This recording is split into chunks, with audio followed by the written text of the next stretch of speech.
ప్రార్థన. మహాపరిశుద్ధుడు అయిన మా ప్రియ పరలోకపు తండ్రి, ఈ కొద్ది గడియలు ఈ మాసపు తరగతిలో రెండవ భాగముగా ప్రార్థనా అంశమును మరొక మారు మీ ఆత్మ సహాయముతో మాకు బోధించి యుగాంతము వరకు మమ్మలను ప్రార్థనాపరులుగా ఉంచమని క్రీస్తునామములో ప్రార్థించి వేడుకొనుచున్నాను మా తండ్రి, ఆమేన్. అందరికీ వందనాలు. ప్రియమైన దేవుని బిడ్డలారా, ప్రార్థన ఎంత అమూల్యమైందో, ఆత్మీయ జీవితానికి అది ఎంత అవసరమైందో నిన్నటి వేళ మనం ధ్యానించుకున్నాం. ఈవేళ ఆ ప్రార్థనను మరింతగా ఎలా చేసి ఎట్టి మనసుతో ఉండి మనము ఇంకా ప్రార్థనలో ఎదగగలమో ఈవేళ మాట్లాడుకుందాం. ఈవేళ మన అంశము ప్రార్థనా శక్తి లేదా ప్రార్థనే శక్తి. సో ప్రార్థన మన శక్తిగా మార్చుకోవటం వలన మన జీవితంలో వచ్చు మార్పులు మరియు ఆశీర్వాదాలు ఈవేళ మనం చెప్పుకుందాం. ప్రియమైన దేవుని బిడ్డలారా, ఈ మాట ఎప్పటికీ మరవద్దు. ప్రభు త్వరగా వచ్చుచున్నాడు.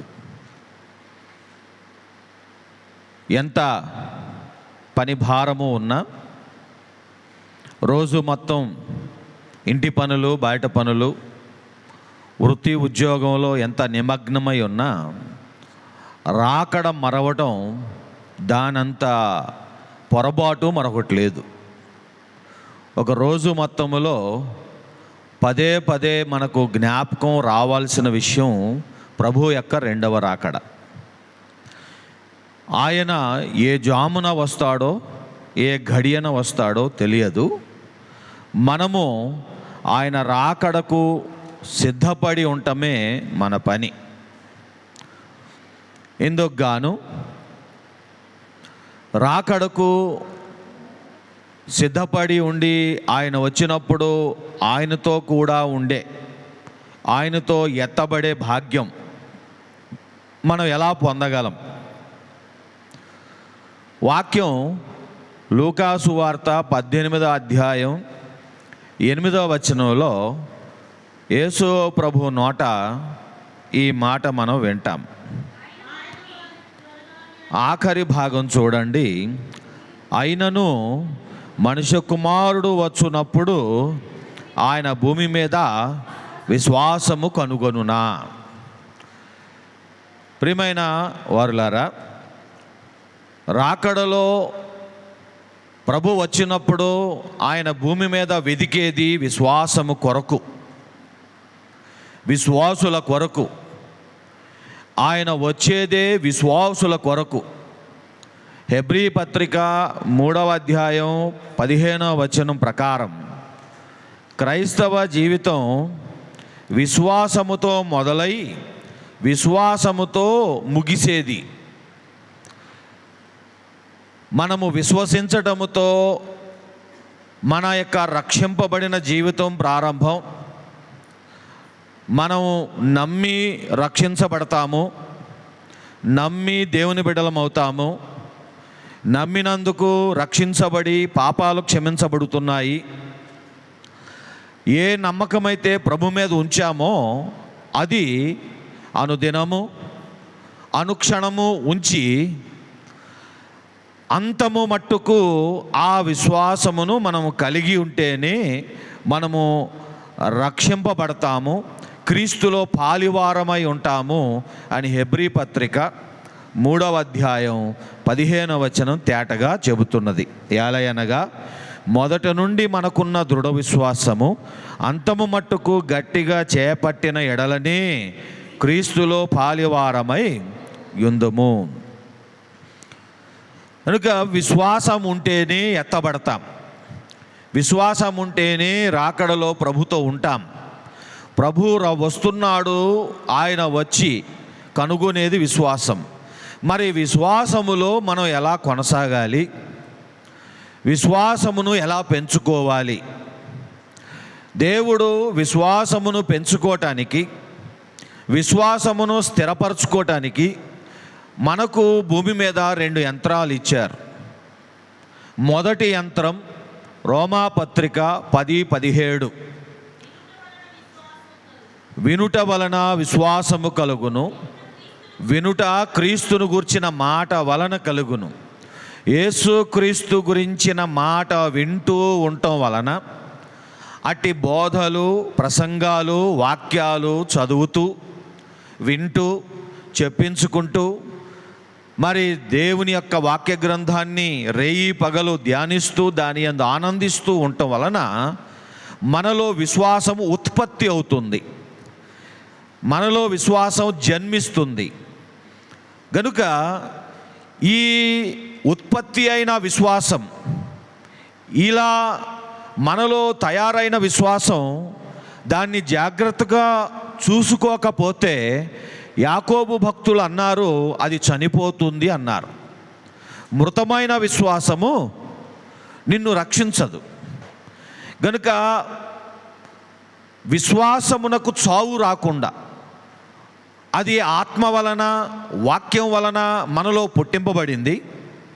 ఈ పుట్టింపబడిన విశ్వాసం చావకుండా ఉంటేనే అది మనం రక్షించగలదు. మృతమైన విశ్వాసము నిన్ను ఎలా రక్షింపగలదు అని అన్నాడు యాకోబు.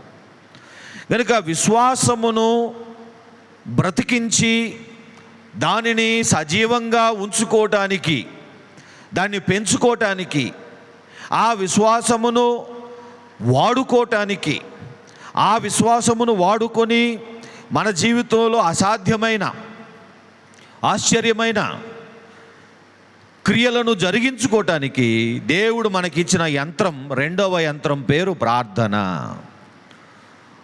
రోమాపత్రిక 13వ అధ్యాయం 14వ వచనం, మెట్టుకు ప్రభు అయిన యేసుక్రీస్తును, రోమాపత్రిక 10వ అధ్యాయం 14వ వచనం, వారు విశ్వాసింపని వానికి ఎట్లు ప్రార్థన చేయుదురు చాలు. కనుక విశ్వసిస్తేనే ప్రార్థన కలుగుతుంది. విశ్వసించువాడే ప్రార్థించువాడు. విశ్వాసం ఉంటేనే ప్రార్థన పుడుతుంది. అందుకని మన రక్షణ దేవుడు మనకు ఎలా ఏర్పరిచాడు, మనము ఎలా రక్షింపబడుతున్నాము? 9వ వచనం, యేసు ప్రభు అని నీ నోటితో ఒప్పుకొని దేవుడు మృతుల్లో నుండి ఆయనను లేపెనని నీ హృదయమందు విశ్వసించిన ఎడల నీవు రక్షింపబడుదువు. మనము విశ్వసించాలి, నోటితో ఒప్పుకోవాలి. లోపల ఉన్న విశ్వాసం ఒప్పుకోవటం అంటే బయటకు ప్రార్థనా రూపంగా బయటకు రావడం. నిన్న మనం ప్రార్థనకు తల్లి గురించి మాట్లాడుకున్నాం. ఆ తల్లి ప్రార్థన, ఆ తొలి ప్రార్థన, సుంకరి ప్రార్థన, యేసయ్యా నేను పాపిని, నన్ను క్షమించు అని చేసే ఆ మొట్టమొదటి ప్రార్థన మనిషిని రక్షిస్తుంది. అతడు ఎందుకు ప్రార్థించాడు? అతడు విశ్వసించాడు. ఎందుకు విశ్వసించాడు? అతడు వాక్యం విన్నాడు. వాక్యం వినుట వలన విశ్వాసం, విశ్వాసం వలన ప్రార్థన. ఈ చక్రం ఎప్పటికీ ఆగకూడదు. అంతము మట్టుకు మన ఆత్మీయ జీవన చక్రములో వాక్యం వింటూ ఉండాలి, విశ్వాసం పెంచుకుంటూ ఉండాలి. ఆ విశ్వాసమును ప్రార్థనలో మనం వినియోగిస్తూ ఉండాలి. ఏనాడు ప్రార్థన ఆగిపోతుందో విశ్వాసం మురిగిపోతుంది. ఏనాడు విశ్వాసం మురిగిపోతుందో, అది చనిపోతుందో, ఆనాటి నుండి వాక్యం పట్ల మనకు వెక్కసం కలుగుతుంది. ఇక వాక్యం మనకు నచ్చదు. వాక్యానికి దూరమైన వారు తమ విశ్వాసమునకు పూర్తిగా సమాధి చేసిన వారు. గనుక వాక్యం ఉంటే విశ్వాసము, విశ్వాసం ఉంటే ప్రార్థన ఉండాలి. జ్వరం ఉంటే ఒళ్ళు వేడిగా ఉండాలి, విశ్వాసం ఉంటే నోట్లో నుండి ప్రార్థన రావాలి. నేను విశ్వాసిని అన్నారా? నేను విశ్వాసిని అని మీరు అన్నారా? మీరు విశ్వాసి అయితే, విశ్వాసి అంటానికి ఏకైక లక్షణం, జ్వరం ఉంటే ఒళ్ళు వేడిగా ఉండాలి అన్న ఏకైక లక్షణం ఎలా ఉందో, అలాగే విశ్వాసి అయితే నీ ప్రార్థనా జీవితం చూపించు. ఎందుకంటే విశ్వసించువాడు ప్రార్థిస్తాడు, విశ్వసించువాడు ప్రార్థిస్తాడు, ప్రార్థించువాడు రక్షించబడతాడు. రోమాపత్రిక 10:13. రోమాపత్రిక 10:13. ప్రభు నామమును బట్టి ప్రార్థన చేయువాడెవడో వాడు రక్షింపబడును, వాడు రక్షింపబడును. కనుక ప్రియమైన దేవుని బిడ్డలారా, ఆత్మీయ జీవన చక్రం ఎలా సాగుతుందో ఆలకించండి. సువార్త వినుట వలన, వాక్యం వినుట వలన మనలో విశ్వాసము జన్మిస్తుంది. ఆ విశ్వాసము పరిశుద్ధాత్మ దేవుడు ఆయన సహాయముతో 1 కొరింథీ పత్రిక 12:9 విశ్వాస ప్రదాత పరిశుద్ధాత్మ దేవుడని వాక్యం చెబుతోంది. ఆయన మనకు విశ్వాసం అనే పరలోక వరమును మనకు అనుగ్రహిస్తాడు. ఆ విశ్వాస వరము ఎందుకు మనలో కలిగింది? మనము దేవుని వాక్యమును నమ్మిన వారం. వాక్యము వినుట వలన మనలో విశ్వాసము కలుగుతుంది, విశ్వాసం వలన ప్రార్థన కలుగుతుంది, ప్రార్థన వలన మనకు నిత్య రక్షణ కలుగుతుంది.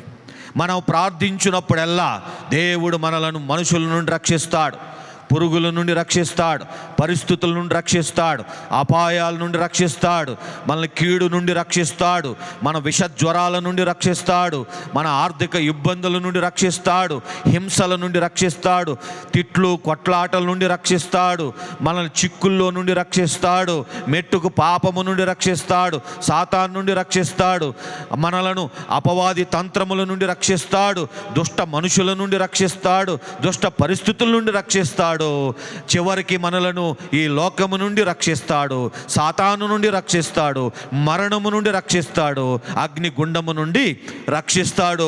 ప్రార్థించు వారిని ఎన్నిటి నుండైనా, ఎన్నెన్నో వాటి నుండి ఆయన ప్రార్థించు వారిని రక్షిస్తూ ఉంటాడు. ప్రార్థన రక్షణకరమైనది, గనుకనే మనం ప్రార్థించాలి. ప్రార్థన రక్షింపగల శక్తి గల యంత్రం, అది మనల్ని రక్షించగల శక్తి దానికి ఉన్నది. కనుక వాక్యం వలన వచ్చిన, విశ్వాసం వలన వచ్చిన ప్రార్థనను కాపాడుకుంటే విశ్వాసమును మనం కాపాడుకున్న వారం, రక్షణను మనం కాపాడుకున్న వారం. అందుకనే ప్రార్థన అంటే ఇష్టపడిన వారు వాక్యం అంటే ఆత్రపడతారు.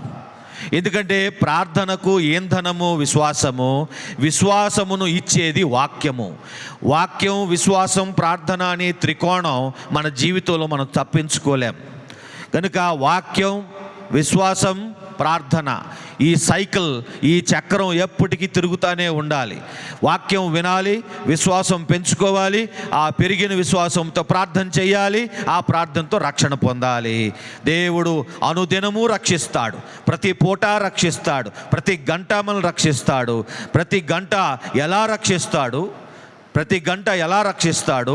యుద్ధ భూమిలో యెహోషాపాతు కేక పెడితే రక్షించాడట. ఆ అపాయములో 32 మంది సిరియనుల అధికారులు, అధిపతులు, శత్రు సైన్యము చుట్టముట్టేస్తే ఒక్క కేక ఆ నిమిషంలో అతన్ని రక్షించింది.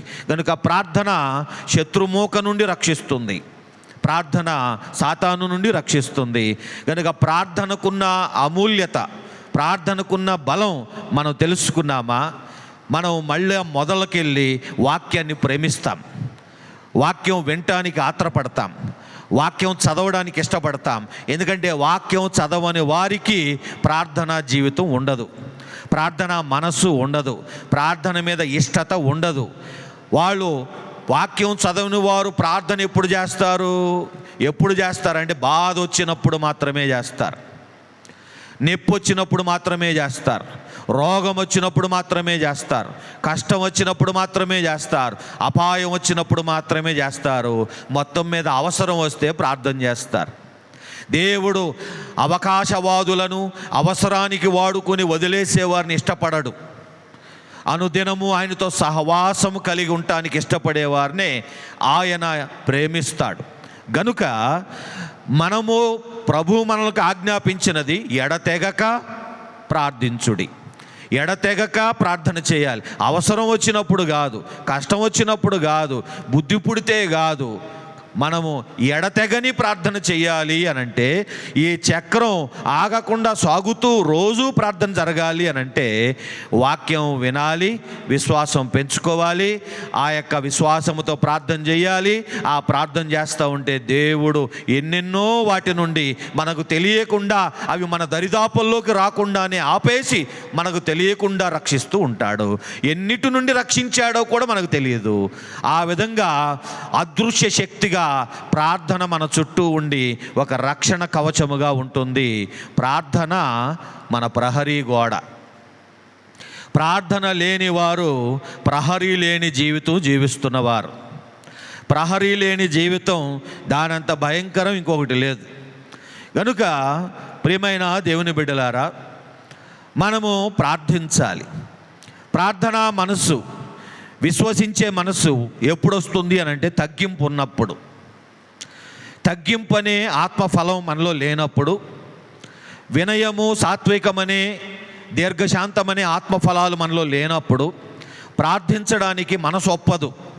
గర్విష్టి ప్రార్థన చేయలేడు. గర్వం ప్రార్థనకు ఒప్పుకోదు. ఎందుకంటే ప్రార్థన చేయి చాచడం. ప్రార్థన అంటే అడగటం, ప్రార్థన అంటే అడుక్కోవటం, ప్రార్థన అంటే మోకరించడం, ప్రార్థన అంటే తగ్గడం. అందుకనే ప్రార్థనను నడపాలి, ప్రార్థనను జరపాలంటే మనలో తగ్గింపు ఉండాలి. ప్రభు ఎవరిని తీసుకుంటాడో తగ్గించుకున్న వారిని తీసుకుంటాడని బైబిల్ చెబుతుంది. ఆత్మ విషయమై దీనులైన వారు ధన్యులు, పరలోక రాజ్యము వారిది.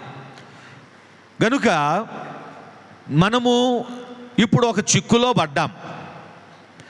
ప్రార్థన చెయ్యాలి అనంటే తగ్గాలి, ప్రార్థన కొనసాగాలంటే తగ్గాలి. కానీ భూమి మీదేమో మనం ఎదగాలి. ఈ తగ్గడం మధ్యన, ఈ ఎదగడం మధ్యన చిక్కి నలిగిపోతున్నాం క్రైస్తవ సమాజం. ఇటు తగ్గుండాలా, భూమి మీద మనం ఎదిగిపోవాలా? ప్రార్థన మనస్సు మనకి ఎప్పుడూ కూడా ఒక సగటు క్రైస్తవుని ప్రార్థన చూస్తే ఆ ప్రార్థనలో వారు హెచ్చింపు కోరుతున్నారు.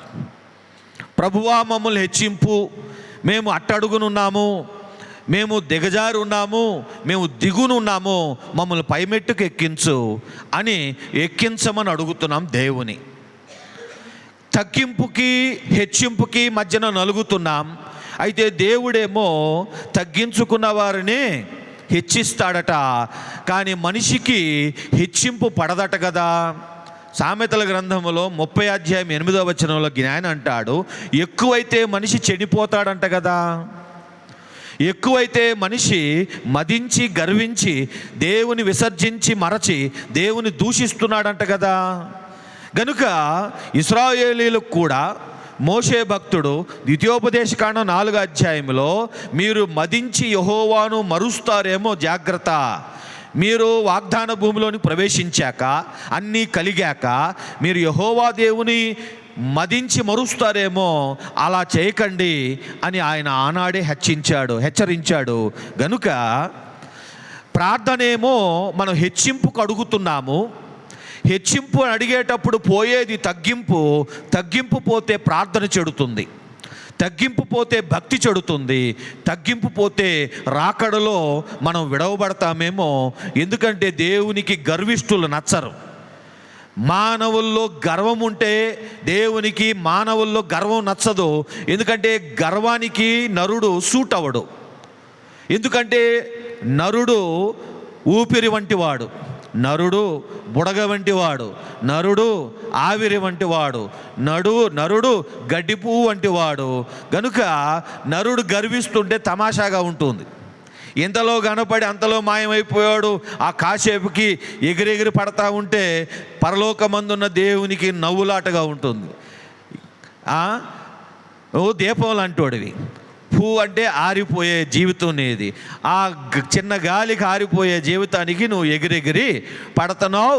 ఆ ఎగురుల్లో ఆ దీపం ఎప్పుడు ఆరిపోద్దో తెలియదు అన్నట్టుగా గర్వముతో ఎగిరే వారిని దేవుడు చూసినప్పుడు ఎగతాళిగా ఉంటుంది. అందుకనే గర్వము నరునికి సూట్ అవ్వదు.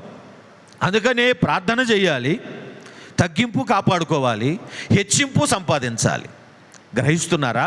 మనం ప్రార్థన చేసేదేమో ప్రభువా నాకు ఉద్యోగం ఇవ్వు, ప్రభువా నాకు జీతం ఇవ్వు, ప్రభువా నాకు ఇల్లు ఇవ్వు, నాకు ఆస్తినివ్వు, నాకు మంచి పరిస్థితులు అనుగ్రహించు, నాకు మంచి అన్నవస్త్రాలు దయచేయి. మనం ఏం కోరుకుంటున్నాం? హెచ్చింపు కోరుకుంటున్నాం. హెచ్చింపు కోరుకుంటే తర్వాత జరిగేదేంటి? హెచ్చిపోతాం.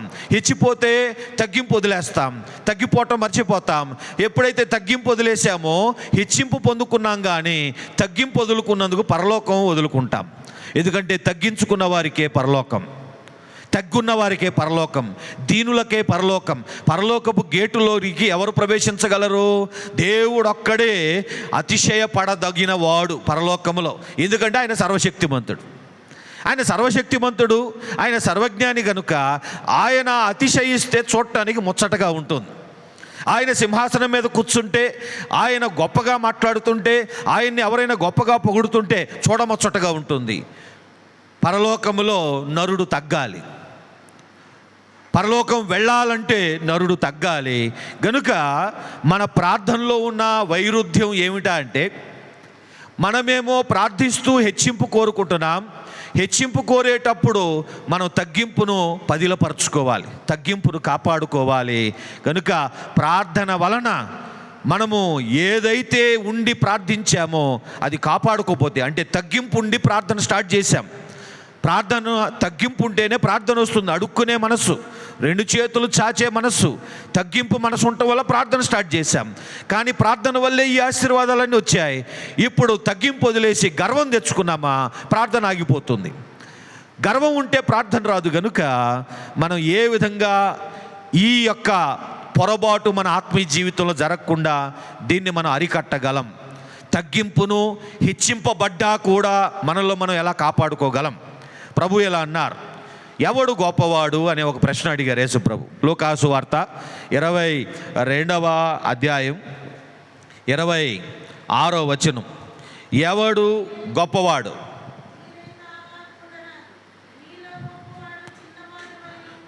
మీలో గొప్పవాడు చిన్నవాని వలెను,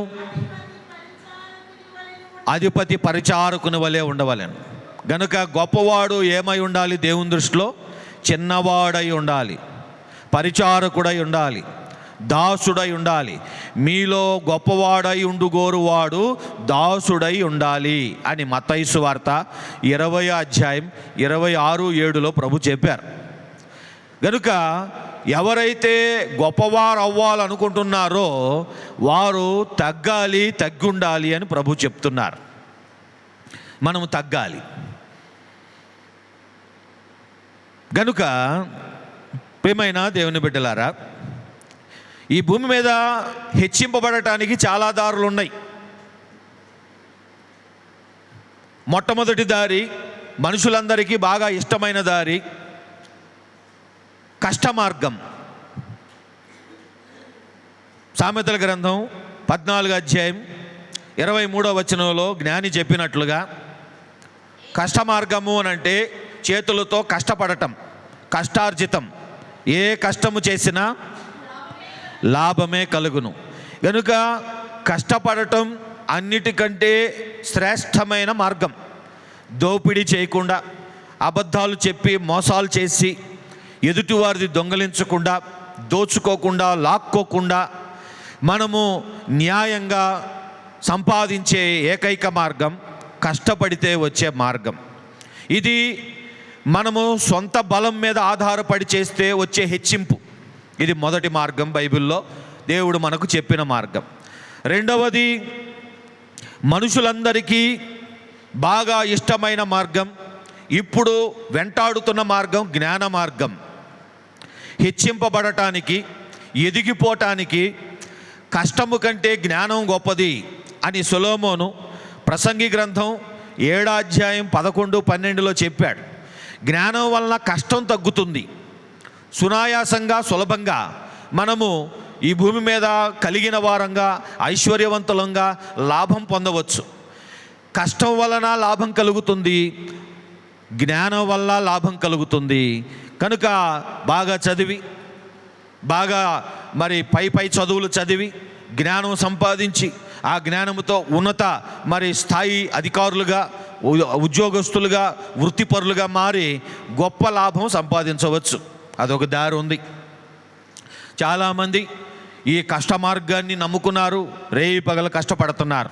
చాలామంది పొద్దున్నే 5 గంటలు లేచి వెళ్ళి రాత్రి 11-12కి ఇంటికి వస్తూ ఉంటారు. రోజంతా కష్టపడుతూ ఉంటారు. చాలామంది జ్ఞానం సంపాదించి ఎంతో కష్టమైన ఉన్నతమైన ఉద్యోగాలు వాళ్ళు చేస్తూ చాలా బాగా సంపాదించుకుంటున్నారు. కనుక కష్ట మార్గం ఒకటి, జ్ఞాన మార్గం ఒకటి. మూడో మార్గం అన్నిటికీ మించింది, అందరికీ బాగా నచ్చింది, చాలామంది పాటించే మార్గం మేలు మార్గం. గలతీ పత్రిక 6:7-9 వరకు పౌలు భక్తుడు ఇలా అన్నాడు: మేలు చేయడంలో మానొద్దు, విసుకోవద్దు, మేలు విస్తారంగా చేయండి. మేలు చేస్తే మేలే జరుగుతుంది, మంచి చేస్తే మంచే జరుగుతుంది. నువ్వు ఏది విత్తుతావో అదే కోస్తావు, ఆ పంటనే కోస్తావు. గనుక మన పండితులు ఇలా అన్నారు, be good and do good అన్నారు. మంచిగా ఉండు, అందరికీ మంచి చెయ్యి, నీకు మంచి జరుగుతుంది అని అన్నారు. ఈ విధంగా భూమి మీద ఎదిగిపోవటానికి ఈ మాటలు బైబిల్ ఒకటే కాదు, ఈ లోక జ్ఞానులు చెప్తున్నారు, ఈ లోక పండితులు కూడా ఈ మాటే చెప్తున్నారు. కష్టపడండి అని చెప్తున్నారు, బాగా చదవండి అని చెప్తున్నారు, మంచిగా ఉండండి అని, మంచి చెయ్యండి అని చెప్తున్నారు. గనుక ప్రియమైన దేవుని బిడ్డలారా, ఈ 3 మార్గాల్లో గమనించండి. ఎదిగిపోయే మార్గాలు ఇవి, హెచ్చిపోయే మార్గాలు ఇవి. ఇందులో లేనిది ఒకటే, ప్రార్థన. ఇవి ఎట్లా ఉన్నాయంటే, ప్రార్థన అవసరం లేదు, కష్టపడండి, ప్రార్థన అవసరం లేదు. మీ మెదడును, మీ మేధస్సును నమ్ముకోండి, మీ యొక్క మంచితనాన్ని నమ్ముకోండి. మంచి చేస్తే మంచే జరుగుతుంది. మంచిగా ఉండండి, ఎవరికి కీడు చేయొద్దు, ఎవరి గురించి చెడు మాట్లాడొద్దు. నువ్వు మంచిగా ఉంటే ఊరు మొత్తంలో నీకు మంచే తిరిగి వస్తుంది రేపు అని చెప్పే ఒక సిద్ధాంతం. కనుక ఈ 3 సిద్ధాంతాలు లోకంలో ప్రబలుతున్నాయి. లోకస్తులందరూ కూడా ఈ 3 సిద్ధాంతాలను చాలా గంభీరంగా పాటిస్తున్నారు. అందుకని అందరూ ఎదిగిపోతున్నారు.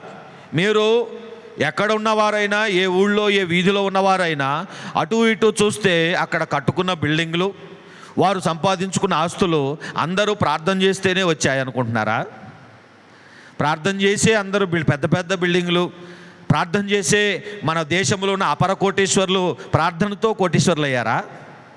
వాళ్ళ కష్టాన్ని నమ్ముకున్నారు, వాళ్ళు జ్ఞానాన్ని నమ్ముకున్నారు, వాళ్ళు తెలివితేటలు నమ్ముకున్నారు, వాళ్ళు మేలు చేశారు. అందుకనే వాళ్ళు పెద్ద పెద్దోళ్ళు అయిపోయారు. కనుక ధనవంతులు అవ్వాలి అని అంటే ప్రార్థన అవసరం లేదు, ప్రార్థనే దారి కాదు. ప్రార్థన ద్వారానే ఆశీర్వాదాలు వస్తాయనుకోవటం మన భ్రమ. ఎందుకంటే భూమి మీద 30 జనం ప్రార్థన లేకుండా ఎదిగిపోతున్నారు. ప్రార్థన చేయకుండా వారు రోజు రోజుకి లక్షలు కోట్లు సంపాదిస్తున్నారు. కనుక ప్రార్థన అవసరం లేదు ఈ భూమి మీద ఎదగటానికి. కానీ ప్రార్థన ఎందుకు అవసరం? ప్రార్థన 2 ప్రధాన కారణాల చేత అవసరం.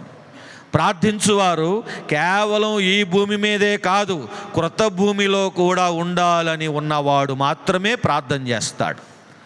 ఈ భూమే కావాలనుకున్నవాడు ప్రార్థన అక్కరలేదు, కష్టాన్ని నమ్ముకుంటాడు, మెదడును నమ్ముకుంటాడు. కానీ ప్రార్థన అంటే దేవుని నమ్ముకోవటం, బలాన్ని కాదు, కండబలాన్ని, బుద్ధి బలాన్ని కాదు, మన మంచి బలాన్ని కాదు. ప్రార్థన అంటే దేవుని నమ్ముకోవటం. ఎందుకంటే విశ్వాసం ఉంటేనే ప్రార్థన, ప్రార్థన అంటేనే దేవుడు ఉన్నాడు అని అనడం, ప్రార్థన అంటేనే దేవుని మీద ఆధారపడటం, ప్రార్థన అంటే దేవుని ఆశ్రయించడం. ఎప్పుడైతే దేవుని నమ్ముకున్నామో, ప్రార్థన చేస్తున్నామంటే మనం ఏమంటున్నాము? నేను రాజులను నమ్మలేదు, నేను రథములను నమ్మలేదు, నేను గుర్రములను నమ్మలేదు, నేను మనుషులను నమ్మలేదు, నేను నిన్ను నమ్ముచున్నాను ప్రభువా అని మీరు అంటున్నారు. కష్టాన్ని నమ్ముకున్నవాడు నేను కండలను నమ్ముకున్నాను, నేను బలాన్ని నమ్ముకున్నాను, నా బుద్ధిని నమ్ముకున్నాను, నా మంచిని నమ్ముకున్నాను అని అంటున్నాడు. కానీ దేవుని నమ్ముకున్నవాడు, ప్రార్థనని నమ్మినవాడు, అతడు దేవుని మీద ఆధారపడ్డాడు. దేవుని మీద ఆధారపడటం వలన మనకు రెండు లాభాలు. మనకు రెండు భూముల్లోనూ హెచ్చింపు వస్తుంది. ఈ యొక్క భూమి మీద, ఈ పాత భూమి మీద హెచ్చింపబడతాము, క్రొత్త భూమిలోనూ హెచ్చింపబడతాము. ఒకవేళ మన యొక్క భక్తి, మన విశ్వాసం ఈ జీవము మట్టుకే అయితే, ఈ జీవిత కాలము మట్టుకే అయితే, 1 కొరింథీ 15:19 మనము క్రీస్తునందు నిరీక్షించే వారమై ఎడల మనుషులందరికంటే మన దౌర్భాగ్యులం. మన ప్రార్థన, మన విశ్వాసం, మన భక్తి కేవలం భూమిని సంపాదించుకోవటానికి, ఈ భూమి మీదే మనసంతా ఉంటే దానంత దౌర్భాగ్యం ఇంకోటి లేదు. దౌర్భాగ్యం అంటే ఏంటి? దౌర్భాగ్యం అంటే దారిద్రం, దౌర్భాగ్యం అంటే పేదరికం, సౌభాగ్యం అంటే అన్నీ ఉండటం, దౌర్భాగ్యం అంటే ఏమీ లేకపోవటం. కనుక మనము విశ్వాసము కలిగి ప్రార్థించామా, దేవుని నమ్ముకున్నామా, మనము సౌభాగ్యవంతులము. ఏంటి మన సౌభాగ్యము? ఈ భూమి మీద ఆశీర్వదింపబడతాము, క్రొత్త భూమి మీద ఆశీర్వదింపబడతాం. ఎందుకంటే మన దేవుడు మనలను ఈ భూమి నుండి ఆ భూమి మీదకి తీసుకెళ్ళ సమర్థుడు. మన జ్ఞానం మనల్ని క్రొత్త భూమికి తీసుకెళ్ళలేదు, మన బలము క్రొత్త భూమి మీదకి మనల్ని తీసుకువెళ్ళలేదు, మన బుద్ధి బలం, మన మెదడు క్రొత్త భూమి మీదకి తీసుకెళ్ళలేదు. విశ్వసించి ప్రార్థన చేస్తే మాత్రమే దేవుడు మనలను ఈ భూమి మీద నుండి పునరుద్ధానపరచి ఆ భూమిలో నూతన యెరూషలేము పట్టణంలో మనం స్థాపిస్తాడు. కనుక మనకు రెండూ కావాలి. మన మనసు రెంటి మీద ఉండాలి, మన కన్ను రెంటి మీద ఉండాలి. ఈ భూమి మీదను హెచ్చింపబడాలి, ఆ భూమి మీదను హెచ్చింపబడాలి, ఆ బంగారు వీధుల్లోనూ తిరగాలి. అంటే మనం ప్రార్థనను నమ్ముకోవాలి, దేవుని నమ్ముకోవాలి, మన దేవుని ఆధారం చేసుకోవాలి. ఎప్పుడో మనలో ఉన్న ఆ తగ్గింపు ఎప్పటికీ చెడదు, మనలో ఉన్న విశ్వాసం ఎప్పటికీ పోదు. విశ్వాసము పదిలంగా ఉంటుంది, మనలో తగ్గింపు పదిలంగా ఉంటుంది. ఎందుకంటే మీరు రోజు ప్రార్థన చేసేవారు, రోజు ప్రార్థన చేస్తే ఏముంటుంది? తగ్గింపు ఉంటుంది. ఎందుకంటే గర్వంగా ప్రార్థన చేయగలమా? ఒకసారి ట్రై చేయండి.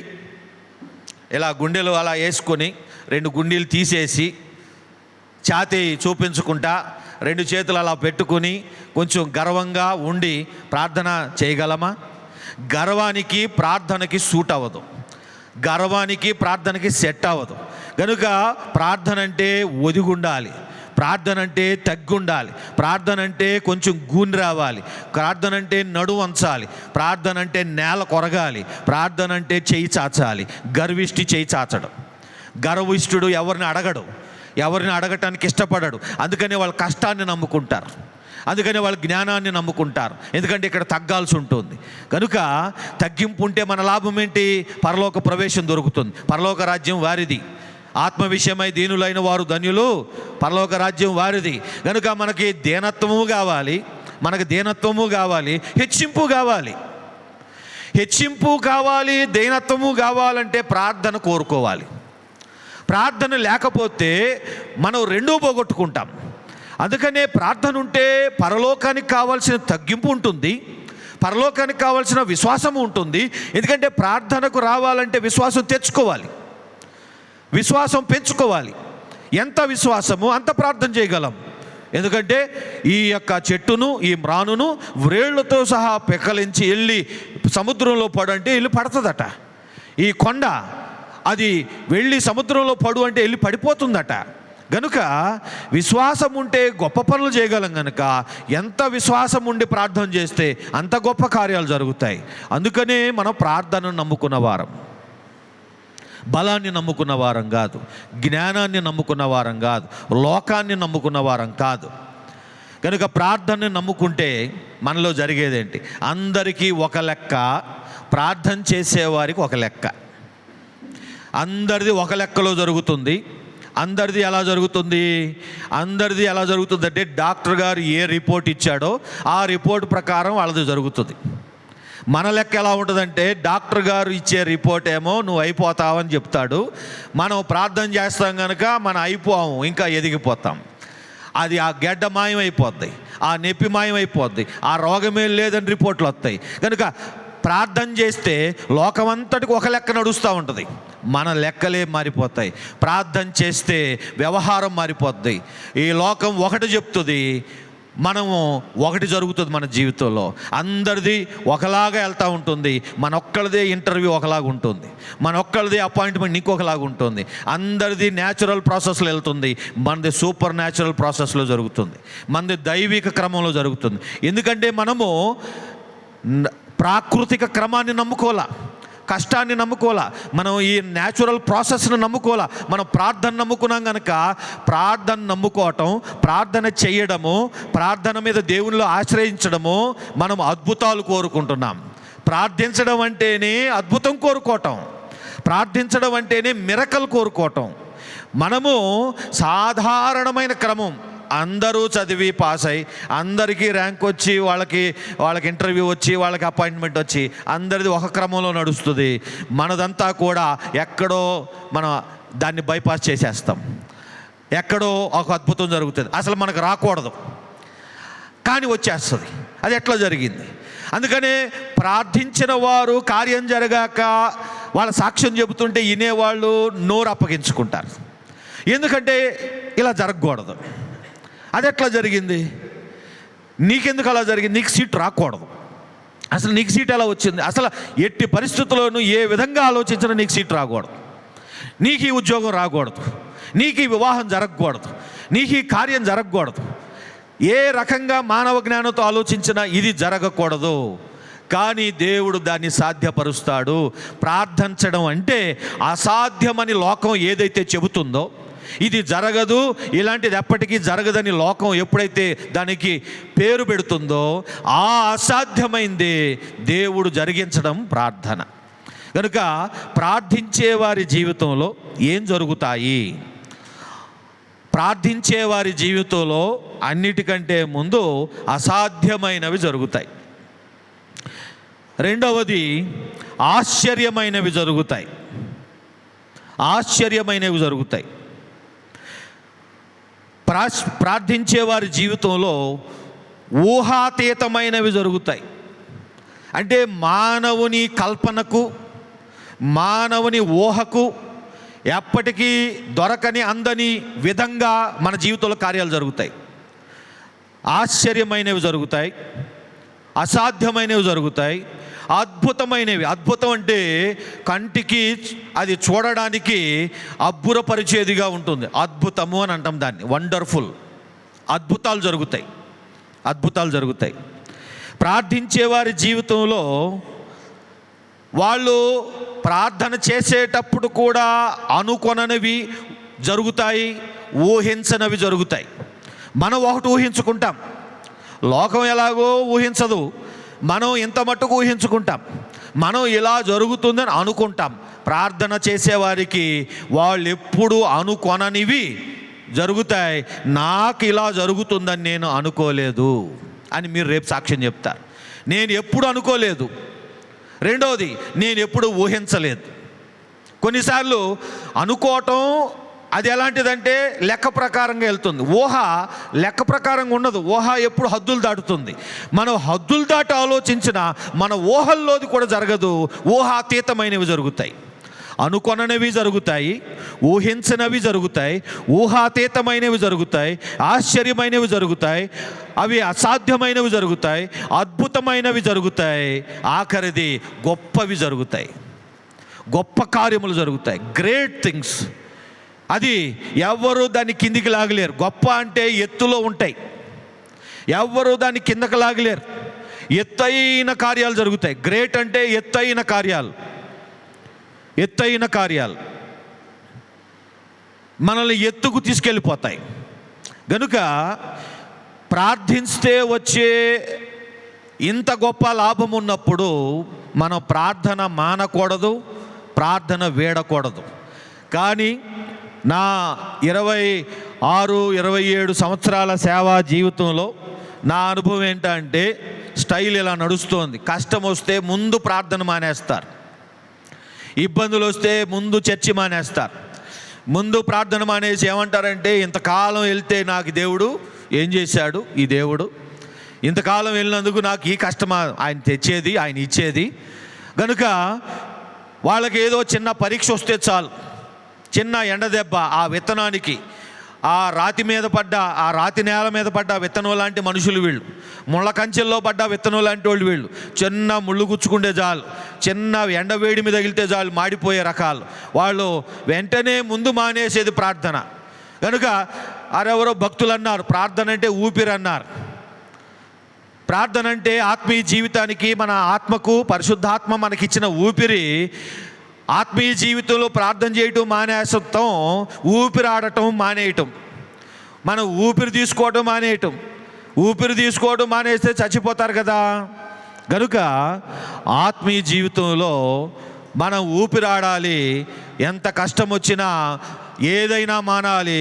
మాంతే అన్నం మానాలి, మాంతే పాపం మానాలి, మాంతే కొంచెం విచ్చలవిడితనం మానాలి, మాంతే ఏదైనా దోషం, పాపం, అపరాధం, అవిధేయత, తిరుగుబాటు ఉంటే అది మానాలి. కానీ ప్రార్థన మానకూడదు. ఏది మానకూడదో అది మానేసి, ఏది చేయకూడదో అది మాత్రం చేసుకుంటూ ముందుకెళ్ళిపోతారు చాలామంది క్రైస్తవులు. ప్రార్థన వల్ల వచ్చే లాభాలు కష్టంలోనే అతిపెద్ద కార్యాలు జరుగుతాయి, శ్రమల్లోనే గొప్ప కార్యాలు మన కొరకు పొంచి ఉంటాయి. కానీ కరెక్ట్గా అదే సమయంలో వీరు ప్రార్థన మానేస్తారు. ప్రార్థన మానేసి దేవునికి ఏం చెప్తున్నారు, మాకు నీ మీద నమ్మకం లేదు, మాకు నీ మీద నమ్మకం పోయింది అని దేవునికి కనుపరుస్తున్నారు. దేవుడేమో నమ్మని వారిని ఏం చేస్తాడు, అవిశ్వాసులు ఏం చేస్తాడు, తీర్పు తీరుస్తాడు. నమ్మని వారిని, అవిశ్వాసులను దేవుడు దండిస్తాడు. విశ్వాసిని దేవుడు బహుమానముతో వారికి తీర్పు తీరుస్తాడు, వారిని వందిస్తాడు, వాళ్ళని ఆశీర్వదిస్తాడు. గనుక ప్రియమైన దేవుని బిడ్డలారా, ఏ సమయంలో మనం ప్రార్థన చేయాలో ఆ సమయంలో ప్రార్థన మానడం దానంత ప్రమాదం మరొకటి లేదు. గనుక మనము ఈవేళ తెలుసుకోవాల్సిన అతి ప్రముఖమైన విషయం, ప్రార్థన మన శక్తి, ప్రార్థన మన ప్రహరి. కనుక మన యొక్క అనుదిన ప్రార్థన మన యొక్క జీవితంలో, మన కుటుంబానికి, మన కుటుంబ సభ్యులకు మనం కట్టుకుంటున్న ప్రహరీ లాంటిది. ప్రార్థించు వారి జీవితంలోకి అతి సామాన్యంగా కష్టాలు ప్రవేశించవు, దుష్టుడు ప్రవేశించలేడు, శ్రమలు అంత త్వరగా సంభవించవు. గనుక అందరికీ కలిగే కష్టాలు మనకు రావు. కేవలం దేవుడు తలచి మనల్ని పరీక్షించు నిమిత్తం, మనల్ని శోధించు నిమిత్తం ఏమైనా ఆయన మనకు పరీక్ష పెట్టాలనుకుంటే తప్ప ఆ ప్రహరీని నరమాత్రుడు కానీ దుష్టశక్తులు కానీ దాటి రాలేవు. కనుక మన జీవితంలో మీరు రోజు ప్రార్థన చేసేవాళ్ళ, మీరు రోజు ప్రార్థన చేస్తున్నారా? అయితే అయినా కూడా శ్రమలు వచ్చాయా? అవి దేవుని వలన మీకు కలిగిన శోధన. కనుక దేవుని వలన కలిగిన శోధన. దేవుడు తాను ప్రేమించు కుమారుని శిక్షిస్తాడు. దేవుని శిక్షను తృణీకరించవద్దు, విసుక్కోవద్దు, అసహించుకోవద్దు దాన్ని నువ్వు. ఎందుకంటే రోజు ప్రార్థన చేస్తున్నారా, మీకు మనుషుల వల్ల, సాతాను వల్ల రావు. ఎందుకంటే మీరు ప్రార్థన చేసేవాళ్ళు కనుక, ప్రార్థించువారు కనుక మీకు వస్తే గిస్తే కష్టాలు ఆ ప్రహరాన్ని ఛేదించుకొని, ఆ కంచెను ఛేదించుకొని రాగలిగిన శక్తి కేవలం దేవుడికి మాత్రమే ఉంది. దేవుడు మాత్రమే మిమ్మల్ని శోధించుచున్నాడని గ్రహించి, దేవుడు ఊరకనే ఎవరిని శోధించడు, అయితే ఎవరినైనా దండించడానికి శోధిస్తాడు, లేదా వాళ్ళని దీవించబోవు ముందు శోధిస్తాడు. వాళ్ళ బలాన్ని పరీక్షించడానికి, వాళ్ళ యొక్క పట్టును శోధించడానికి. ఎంత గట్టిగా పట్టుకున్నారో, ఎంత బలంగా పట్టుకుని ఉన్నారో ఒక్కమారు శోధించి దీవించే ముందు, ఆయన శోధించడానికి దాదాపు ర్యాంక్ ఇచ్చే ముందు మార్కులు ఇచ్చే ముందు పరీక్ష పెట్టినట్టుగా మీకు పెద్ద కితాబు ఇవ్వాలి, పెద్ద సర్టిఫికెట్ ఇవ్వాలి, కానీ పరీక్ష పెట్టాలి. పరీక్ష పెట్టకుండా ఇక ఈ నగరంలో, ఈ జిల్లాలో నీ అంతటిది లేదు, నీ అంతటోడు లేడు అని రాసిస్తే అది ఎలా ఉంటుంది? అది అబద్ధం కదా. నువ్వు పరీక్ష రాయి, పరీక్షలో నెగ్గు, అప్పుడు అది గెలుచుకో. అలాగే దేవుడు మనకు ఏదో కితాబు ఇవ్వక ముందు చిన్న పరీక్ష పెడతాడు. ఆ పరీక్షలో చాలామంది వెనక మళ్ళీ తిరగబడి వారు పక్కకు తొలగి కొందరు పడిపోతున్నారు. కనుక ఆ సమయంలోనే ప్రార్థనలో పట్టు సాధించాలి. అప్పుడే మనం ప్రార్థనలో బలపడాలి. ప్రార్థన మట్టుకు మానవలసిన విషయం కాదు. ఏదైనా మానొచ్చు, కానీ ఆత్మీయ జీవితంలో ఒక్క మారు ప్రార్థనా చక్రం ప్రారంభమైందా ఇక శ్వాస తుది శ్వాసతోనే ప్రార్థన ఆగాలి. అనుదినము అనుక్షణము మన జీవితం ప్రార్థనామయమై ఉండాలి. ఎప్పుడైతే మన జీవితంలో ఇలాంటి ప్రార్థనా జీవితం మనం కలిగి ఉంటామో మన చుట్టూ ఒక భద్రతా వలయం కలిగిన వారం అవుతాం. భద్రతా వలయం ప్రహరీ అంటే ఒక విషయం గుర్తుకొస్తా ఉంది. చాలా కాలం క్రితం ఒక కార్యక్రమానికి పిలిచారు ఒక కుటుంబం. పిలిచిన తర్వాత ఆ సేవకులు ఈ రాత్రి మా దగ్గర ఉండి వెళ్ళొచ్చు కదా అని అంటున్నారు. అయితే అప్పుడు పిల్లలు చాలా చిన్నోళ్ళు, చాలా బలహీనతలు, చిన్న చిన్న జ్వరాలు వచ్చే పరిస్థితులు. మేమేమో ఉండటానికి ఆలోచిస్తున్నాం. వాళ్ళు కొత్తగా ఇల్లు కట్టుకున్నారు, ఉండమంటున్నారు. సేవకులు మీరు మా ఇంట్లో నిద్ర చేస్తే మాకు ఆశీర్వాదం అంటున్నారు. ఎంతో బతిలాడుతున్నారు. మేమిద్దరమేమో పిల్లల ముఖం చూసి వద్దులే వెళ్ళిపోదాం అనుకుంటున్నాం. ఏకైక కారణం, బలమైన కారణం ఏంటంటే గృహప్రవేశం జరిగింది. కార్యక్రమం చాలా ఘనంగా జరిగింది, అంతా బాగా ఉంది. లోపల బాత్రూంలో ఫిట్టింగ్స్ చాలా గొప్పగా ఉన్నాయి, బెడ్రూమ్లో ఫిట్టింగ్స్ చాలా బాగున్నాయి, అంతా బాగుంది. కానీ వాళ్ళు ఒకటి మాత్రం వదిలేశారు, తలుపులు కిటికీలు పెట్టలేదు. తర్వాత పెట్టుకుందామని తలుపులు కిటికీలు పెట్టకుండా ఏదో ఒకదానికి ఒక చిన్న బల్ల, ఒకదానికేమో ఒక తెర అడ్డం పెట్టారు, ఉండమంటున్నారు. అదేమో గ్రౌండ్ ఫ్లోరు, చుట్టూతా కొంచెం అడవి లాంటి వాతావరణం, చెట్లు, ముళ్ళు, జంతువులు, పాములు, పురుగులు, కుక్కలు. కనుక రాత్రి ఉండమంటున్నారు. మీరు చెప్పండి, ప్రహరీ లేని ఇంట్లో, కాపలా లేని ఇంటిలో, తలుపులు లేని ఇంట్లో నిద్ర చెయ్యొచ్చా? మీరు అవునంటే మేము ఉంటాం. ఉండకూడదు కదా, పాస్టర్ గారు ఉండకూడదు అన్నాడు. గనుక ప్రియమైన దేవుని బిడ్డలారా, ప్రార్థించే వారి ఇంటికి వెళ్ళొచ్చు, వాళ్ళకి ప్రహరీ ఉంది. ప్రార్థించే వారి ఇంట్లో ఉండొచ్చు, ప్రార్థించే వాళ్ళతో స్నేహం చెయ్యొచ్చు. వాళ్ళ గోడే మన గోడ, వాళ్ళ కాపల మనకు కాపల. ప్రార్థన లేని వారితో సహవాసం చేశారా, మీరు నష్టపోతారు. మొదటి మాట. రెండోది, సరే వారికి గోడ లేకపోయినా మీకు ప్రార్థన ఉంటే మీ గోడ మిమ్మల్ని కాస్తుంది, మీ ప్రహరీ మీ పిల్లల్ని మిమ్మల్ని కాస్తుంది. మనకు అదృశ్య శత్రువు ఉన్నాడు, మనకు అపవాది ఉన్నాడు. మనకు ఇటు దోమలు, చిన్న చిన్న పురుగులు, పాములు, కుక్కలు, మనుషులు ఉంటే అపాయం. వీటి కొరకు మనం తలుపులు, గొళ్ళాలు, తెరలు పెట్టుకోవచ్చు. మనం ఏదో కాల్చుకోవచ్చు, వాటి నుండి కాపాడుకోవచ్చు. కానీ సాతాను నుండి కాపాడుకోవటానికి, సాతాను మన జీవితంలోకి, మన పిల్లల జీవితంలోకి ప్రవేశించకుండా కాపాడుకోవటానికి మనకున్న భద్రతా యంత్రం ఒకటే, ప్రార్థన. రూమ్కి మనం ఆల్అవుట్ పెట్టుకోవచ్చు, రూమ్కి ఏదో చేసుకోవచ్చు, తెర పెట్టవచ్చు, దోమ తెరలో బతకొచ్చు, బ్యాటులు రూమ్కి ఒకటి కొనుక్కోవచ్చు. అది కేవలం దోమల నుండి, కేవలం పురుగుల నుండి కాపాడవచ్చు. కానీ సాతాను నుండి కాపాడగల శక్తి మనకు, ఆ దోమ కుడితే వచ్చే జ్వరము నుండి కాపాడగల శక్తి, జంతువుల నుండి, మనుషుల నుండి వచ్చే ప్రాణాపాయం నుండి కాపాడగల శక్తి ప్రార్థన ఒక్కదానికే ఉంది. మనకు ప్రార్థనా ప్రహరీ అవసరం. మరి ముఖ్యంగా సందర్భ సహితముగా మన దేశము ఆడపిల్లలకు భద్రత లేని దేశం, ఆడపిల్లలకు క్షేమము లేని దేశం.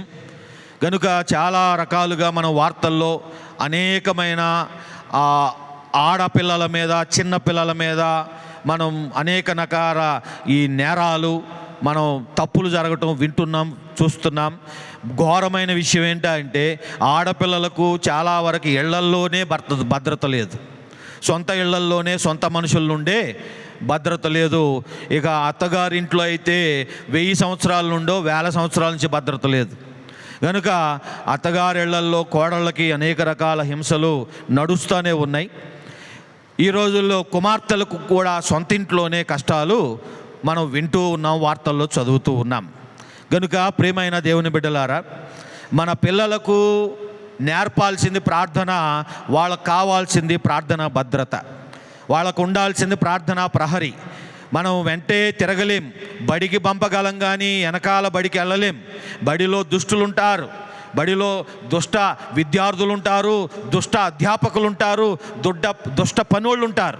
కనుక దుష్ట మనుషుల నుండి బడిలో కాపాడాలన్నా, ఉద్యోగానికి పంపిస్తాం రేపు దుష్ట అధికారులు ఉంటారు, దుష్ట తోటివారు ఉంటారు, దుష్ట కింది వారు ఉంటారు. ఆ వాళ్ళ నుండి కాపాడటానికి మన పిల్లలకి భద్రత కావాలి. రేపు పెళ్లి చేసి అత్తగారింటికి పంపుతాం, ఆ అత్తగారింట్లో అత్త నుండి, మామ నుండి, ఆడపడుచుల నుండి, మరుదుల నుండి, ఆ ఇంట్లో మనుషుల నుండి, బంధువుల నుండి, చుటిపోటి మాటల నుండి మన పిల్లలకు భద్రత ప్రార్థనే. కనుక ప్రార్థన ఎవరికి ఒక వ్యసనముల అలవాటు అవుతుందో జీవితకాల భద్రతను వారు ఉచితంగా పొందుకున్నవారు. జీవితకాల భద్రతను వారు ఇక రేయి పగలు మనం నిద్రపోతున్న దేవుడు మనకు కాపుగా ఉంటాడు. దేవుడు విశ్వాసులను విడిచిపెట్టాడు, నమ్మిన వారిని విడిచిపెట్టాడు, ఆశ్రయించిన వారిని ఆయన విడిచిపెట్టాడు. ఇవన్నీ ఇలా ఉండగా ఈవేళ మీకు ప్రధానముగా 3 విషయాలు ఆఖరిలో చెప్పాలని. మన జీవితంలో కడకు మనం ఏం నేర్చుకున్నామంటే, మనకు అనుదిన ప్రార్థన ఉండాలి, అనుక్షణ ప్రార్థన ఉండాలి. అనుక్షణ ప్రార్థన, అనుదిన ప్రార్థన, నిరంతరాయ ప్రార్థన, ఎడతెగని ప్రార్థన మనం అలవాటు పడాలి. ప్రార్థన చేశాక వదిలేసేది కాదు, పొద్దున్న చేసి మళ్ళీ సాయంత్రమే గుర్తు తెచ్చుకునేది కాదు. పగలంతా కూడా ప్రార్థన మనసుతో మనం ప్రవర్తించవచ్చు, ఉండొచ్చు, ప్రయాణించవచ్చు, పనులు చేయొచ్చు. ప్రార్థన మనసుతో ఉండాలి. కనుక ప్రార్థన మనసుతో ఉన్నవారే సాయంత్రానికి కష్టపడి వచ్చి మళ్ళీ ప్రార్థన చేయగలరు. ప్రార్థన మనసు లేని వాళ్ళకి ప్రార్థన ఒక పనిగా, ప్రార్థన ఒక భారంగా ఉండి, ఈరోజు అలసిపోయాను, ఈరోజు ఒళ్ళు పులిసిపోయింది, ఈరోజు నా వల్ల ప్రార్థన అవ్వదు. ప్రార్థనను పనిగా భావిస్తారు. ప్రార్థన మనసున్నవారు ప్రార్థనను పనిగా భావించరు, ప్రార్థన బాధ్యతగా భావిస్తారు. గనుక మనము క్రైస్తవ జీవితంలో ప్రార్థనను ఒక శ్రమగానో, ఒక కష్టమైన పనిగా చూడటం మానేసి, అది మనకు అత్యవసరమైన, అది ఒక బాధ్యతగా, అది చేయకపోతే మనకు కీడొస్తుంది, మనకు నష్టం కలుగుతుంది, మనం దేవుని దగ్గర మనము నష్టపోతాము అన్న భయంతో చేయాల్సింది ప్రార్థన. అందుచేత ప్రార్థన పలు రకాలు: సామూహిక ప్రార్థన, వ్యక్తిగత ప్రార్థన, కౌటుంబిక ప్రార్థన, కుటుంబ ప్రార్థన. సామూహిక ప్రార్థన, దాన్నే సాంఘిక ప్రార్థన అనొచ్చు. సంఘముతో కలిసి చేసే ప్రార్థన, ఇది చాలా అవసరమైంది. రెండోది కుటుంబంతో కలిసి చేసే ప్రార్థన, కుటుంబారాధన, కుటుంబ ప్రార్థన. మూడోది వ్యక్తిగత ప్రార్థన, మనము అందరిలో చేయలేంది మనం ఒక్కళ్ళమే చేసుకునే అంశాలు అనేకం ఉంటాయి. ఒక్కళ్ళమే చేసుకునేటప్పుడు వచ్చే ప్రార్థన అందరి మధ్యన రాదు. అందరి మధ్యన చేయలేకపోవటం వలన అవి ఎప్పటికీ చేయకుండా ఉండిపోతాయి.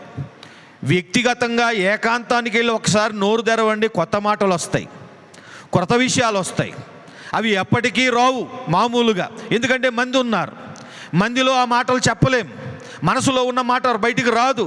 అలా అంటే ఎవరైనా బాధపడతారేమో, ఎవరైనా నొచ్చుకుంటారేమో, మనకు బాగా కావాల్సిన వాళ్ళకి అది తగులుతుందేమో అని చెప్పి ఆ మాటలు నోటి మీదకి రానీయం. గనుక మనలో ఏకాంత ప్రార్థన, వ్యక్తిగత ప్రార్థన ఉండాలి. ఎందుకంటే అప్పుడే నిజమైన లోతుల్లో నుండి ప్రార్థన వస్తుంది, నోటి మీదకి అసలు మాటలు బయటకు వస్తాయి. కనుక అసలు ప్రార్థన అంశాలు, అసలు అవసరాలు అప్పుడే బయటకు వస్తాయి. ఇద్దరం కలిసి చేసుకుంటున్నాం అనుకోండి, ఎదుటి వ్యక్తికి అనుకూలమైన మాటలే వస్తాయి.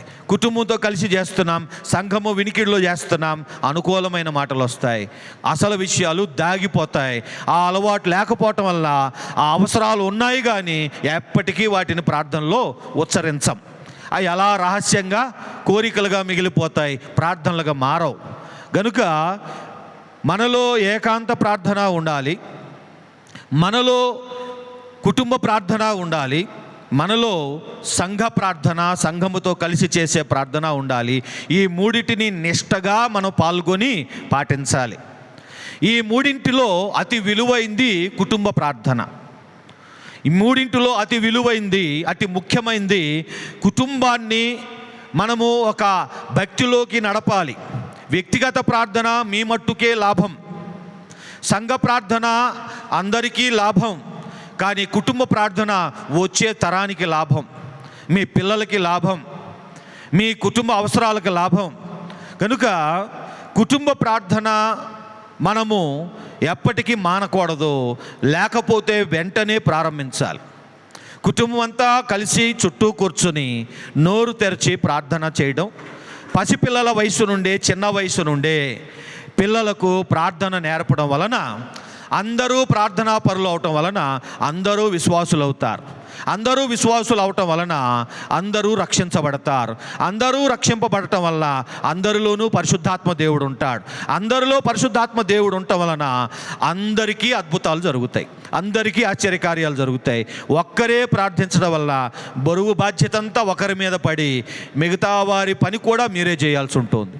గనుక వారికి వచ్చే కష్టాలు కూడా మీరే చేయాలి. ప్రార్థించని వారికి కష్టాలు వస్తూ ఉంటాయి, ప్రార్థించు వారు ఆ కష్టాలను తీర్చుకుంటూ ఉంటారు. కనుక అందరూ కలిసి ప్రార్థన చేస్తే అది ఎలాంటిదంటే, అందరూ కలిసి కూరగాయలు కోసి అందరూ కలిసి హెల్ప్ చేస్తే కూర తొందరగా అవుతుంది కదా, భోజనం తొందరగా చేయగలం కదా. అందరూ కలిసి ఒక్కరే చేస్తే పని భారమైపోతుంది, కష్టమైపోతుంది, ఒకరి మీదే బరువు పట్టడం వల్ల అన్నీ ఆలస్యమైపోతాయి. అలాగే అందరూ కలిసి చేయటం వల్ల బరువులు పంచుకుంటారు, భారం పంచుకుంటారు, బాధలు పంచుకుంటారు, వారు ఆ తర్వాత ఆశీర్వాదాలు పంచుకుంటారు. కనుక కుటుంబ ప్రార్థన కుటుంబానికి అత్యవసరమైంది. కుటుంబ ప్రార్థనలు ఉంటేనే సంఘం బాగుంటుంది. ఎందుకంటే ప్రార్థన చేసే కుటుంబాలు సంఘానికి వస్తాయి. ప్రార్థన చేసే కుటుంబాలు సంఘానికి వస్తే ఆ నెలలో, ఆ వారములో ప్రార్థన ప్రకటిస్తే ఆ కుటుంబం పరుగెట్టుకుంటూ వస్తుంది. ఎందుకంటే ఆ కుటుంబానికి ప్రార్థన విలువ తెలుసు, ఆ కుటుంబానికి ప్రార్థన అలవాటు ఉంది. కనుక కుటుంబ ప్రార్థన సంఘ ప్రార్థనకి ముడుంది. కనుక సంఘము సంఘ కాపరులు కుటుంబ ప్రార్థనని ప్రోత్సహించాలి. అప్పుడు సంఘాలు బలపడతాయి. సంఘాలు బలపడితే ఐక్యత ఉంటుంది. ఐక్యత ఉంటే దుష్టుడు మనలను ఏమీ చేయలేడు. ఆ ప్రాంతపు దుష్టుడు ఆ ప్రాంతములో 1000 సంవత్సరాల నుండి 2000 సంవత్సరాల నుండి తిష్ట వేసుకొని ఉన్న ఆ దుష్టుడు మనలను ఏమాత్రము కదల్చలేడు. ఐక్యత లేనప్పుడే, ఒక గొర్రె అటో ఇటో మందలోని పోయినప్పుడే ఆ దుష్టుడు ఆ గొర్రెను మృంగగలడు. కానీ ఐక్యత ఉండి ఒక జట్టుగా ఉంటే ఆ సంఘాన్ని, ఆ మందని సింహము తోడేలు ఏమీ చేయలేరు. గనుక సంఘము ఐక్యముగా ఉండాలి, ఏక మనసుతో ప్రార్థన చేయాలి అంటే కుటుంబ ప్రార్థన ఉండాలి. కుటుంబ ప్రార్థన ఎప్పుడైతే ఉంటుందో ఇక వ్యక్తిగత ప్రార్థన ఉండనే ఉంటుంది తప్పకుండా. ఇక దానివల్ల వ్యక్తిగత కార్యాలు జరుగుతాయి, కుటుంబ కార్యాలు జరుగుతాయి, సంఘ కార్యాలు జరుగుతాయి. ఎందుకంటే ప్రార్థన ఉంటే కార్యాలు జరుగుతాయి, ప్రార్థన ఉంటే కార్యాలు జరుగుతాయి. ఒక సేవకులు వచ్చి నన్ను ఇలా అడిగారు, సేవ అంటే ఏంటి, సేవ అంటే ఏంటని, సంఘ కాపరంటే ఏం చేయాలి అని అన్నారు. సరే, నేను ఉదాహరణకి ఇలా చెప్పాను. ఒక ఆయన ఇలాగే నేను సేవ చేస్తున్న దినాల్లో ఆయనది ఆవు తప్పిపోయింది, ఆవు పోయింది. ఆయన నా దగ్గరికి వచ్చాడు. ఆయన దగ్గరికి వస్తే అంటాడు, పాస్టర్ గారు ఆవు పోయింది, 2 రోజుల నుంచి నాకు దొరకట్లేదు, వెతుకుతున్నా, అందరం కలిసి ప్రార్థన చేయండి, ఆవు దొరికితే మీకు 200 ఇస్తానన్నాడు. సంతోషం, మంచిదే, మొక్కుబడి చేసుకున్నావు, సరే ప్రార్థన. కానీ నేనేమో థియాలజీని, నేను బైబిల్ కాలేజ్ చదివా, నేను పండితుడిని అని చెప్పి, నేను గ్రీకు హీబ్రూ జ్ఞానం తెలిసిన వాడిని అని చెప్పి, తీసుకో బైబిల్, నేను బైబిల్ తీసి నేను బలమైన వాక్యం చెప్తే ఆ ఆవు దొరుకుద్దా? ఆవు పోయినప్పుడు వాక్యం చెప్పాలా, ప్రార్థన చేయాలా? ప్రార్థన చేసే స్వస్థత వస్తుంది. జ్వరం వచ్చి కొట్టుకులాడుతున్నారు, నేనేమో బలమైన వాక్యం చెప్తున్నా, ప్రార్థన మానేసి. హాస్పిటల్ బెడ్ మీద ఉన్నారు, నేనంట వాక్యం బలమైందని అంటున్నా. హాస్పిటల్ బెడ్ మీద మనిషి లేవాలంటే వాక్యమా, ప్రార్థన? ప్రార్థన ఉంటే కార్యాలు జరుగుతాయి. వాక్యం వలన సమస్యలు రావు, ప్రార్థన వలన సమస్యలు పోతాయి. వాక్యం వలన సమస్యలు రావు, ప్రార్థన ఉంటే వచ్చిన సమస్యలు పోతాయి. వచ్చిన చిక్కుముళ్ళు విప్పుకోవచ్చు, వచ్చిన కష్టమైన క్లిష్టమైన సమస్యల్ని మనము ఛేదించుకోవచ్చు. కనుక వాక్యము ఉన్నది, దాని బలం దానికి ఉన్నది. కానీ ప్రార్థన బలము అంతే సమానంగా గొప్పగా ఉన్నది. కనుక ప్రార్థన వలన కార్యాలు జరుగుతాయి.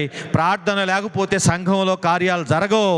కార్యాలు జరగకపోవటం వలన మనం కేవలం వాక్యం మీద చర్చని నడిపితే వాళ్ళకి ఇక వాక్యం వలన బలుస్తూ ఉంటారు, వాక్యం వల్ల బలుపు వస్తుంది. కానీ సమస్యలు మాత్రం తీరకుండా ఏళ్ల తరబడి సమస్యలు కుప్పగట్టుకుని ఉంటాయి, కొండంత సమస్యలుగా ఉండిపోతాయి. ప్రతి కుటుంబం నోరు తెరిస్తే సమస్యలు, బలం మాత్రం తక్కువ లేదు.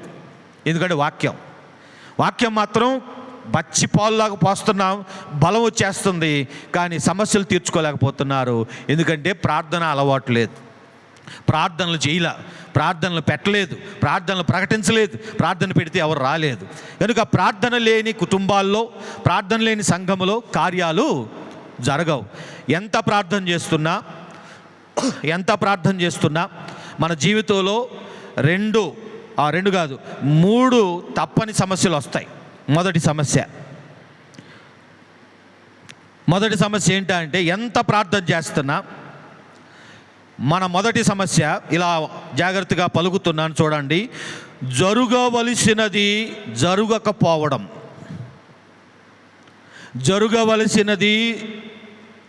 జరగకపోవడం. చాలామంది క్రైస్తవులలో ఇది అతిపెద్ద సమస్య. జరగవలసినవి జరగకుండా ఆగిపోవటం, ఎప్పుడు జరుగుతుందా అనే ఆశతో ఎదురు చూడటం. మన జీవితంలో మనం రోజు ప్రార్థన చేసేవాళ్ళం అనుకుందాం. మనం రోజు ప్రార్థన చేస్తాం, రోజు మన ఇంట్లో కుటుంబ ఆరాధన ఉంటుంది. నాకు వ్యక్తిగత ప్రార్థన అలవాటు, సంఘ ప్రార్థన అంటే ఆత్రం, అన్ని పనులు త్వరగా ముగించుకొని ప్రార్థనకు పరిగెట్టి వస్తాను. ఇలా చేస్తున్నా, ఇంత చేస్తున్నా తప్పకుండా సమస్యలు వస్తాయి. బైబిల్లో ఒక వాక్యం జ్ఞాపకానికి వస్తుంది. దినవృత్తాంతాల గ్రంథంలో హిజ్కియాను గూర్చి ఈ మాట చెప్పబడింది. ఒకసారి రండి. దినవృత్తాంతాల గ్రంథం, 2వ దినవృత్తాంతాల గ్రంథం 32వ అధ్యాయం 1వ వచనం. రాజు ఇట్టి నమ్మకమైన చర్య చూపిన తరువాత అషూరు రాజు అయిన సన్హెరీబు వచ్చి చొరబడ్డాడు. చాలు, రాజు ఎంతో నమ్మకంగా ఉన్నాడు. 31వ అధ్యాయము నిండా రాజు ఏం చేశాడు అని మీరు చదువుకుంటే ఆరాధనలు, ప్రార్థనలు. రాజుగారు ఆరాధనలు చేస్తున్నారు, ప్రార్థనలు చేస్తున్నారు. ఆ మాటనే ఆత్మదేవుడు ఎలా చెప్తున్నాడంటే, మనకి ఇంత ప్రార్థనలు చేసినా, ఇంత భక్తిగా, ఇంత నీతిగా ఉన్నా చివరికి కష్టము రానే వచ్చింది. మన ఆత్మీయ జీవితంలో తప్పకుండా వస్తుంది. మనం ఏమనుకుంటాం, నేను బండ మీద కట్టాను కదా, నా మీదకి గాలి రాకూడదు కదా, నా మీదకి వరద రాకూడదు కదా. ఆ ఉపమానాన్ని తేటగా చదవాలి. ఇసుక మీద కట్టినా, పునాది లేకుండా కట్టినా, బండ మీద కట్టినా, లోతుగా తవ్వి పునాదేసి కట్టినా ఇద్దరికీ గాలి కొడుతుంది, ఇద్దరికీ వరద వస్తుంది. వరద రాక తప్పదు, అభ్యంతరములు రాక తప్పవు. మీరు ఉన్నది భూమి మీద, ఆ మాట మరవద్దు. మీరు పరలోకములో ఉన్నట్టు భావించవద్దు. కష్టం వచ్చినప్పుడు, శోధన వచ్చినప్పుడు, శ్రమ వచ్చినప్పుడు ఆశ్చర్యపోవద్దు అన్నాడు భక్తుడు. పేతురు రాస్తూ అంటాడు, మీరు ఆశ్చర్యపోవద్దు, సర్ప్రైజ్ అవ్వద్దు. మీరు పరలోకములో శ్రమలు వస్తే సర్ప్రైజ్ అవ్వాలి. భూమి మీద శ్రమలు వస్తే సర్ప్రైజ్ అవటం ఏంటి? భూమి మీద ఉండేదే శ్రమలు కదా, భూమి మీద ఉండేదే కష్టాలు కదా. మీరు ఇంకా భూమి మీద ఉన్నారు. భూమి మీద ఉంటూ ఇంకేదో లోకంలో ఉన్నట్టుగా, నాకు ఇలా జరగకూడదే, నాకు ఇలా ఎందుకు జరిగింది, నేను ఎప్పుడు నా కడుపులో తీసి పెట్టానే, నేను మంచే చేశానే, నేను మంచే చెప్పానే, నేను ఎవరికి కీడు చేయలేదే, నాకు మాత్రం ఇలా జరగకూడదే, ఎప్పుడు నాకే ఎందుకు ఇలా జరుగుతుంది అలాంటి మాటలు వెంటనే ఆపేయాలి.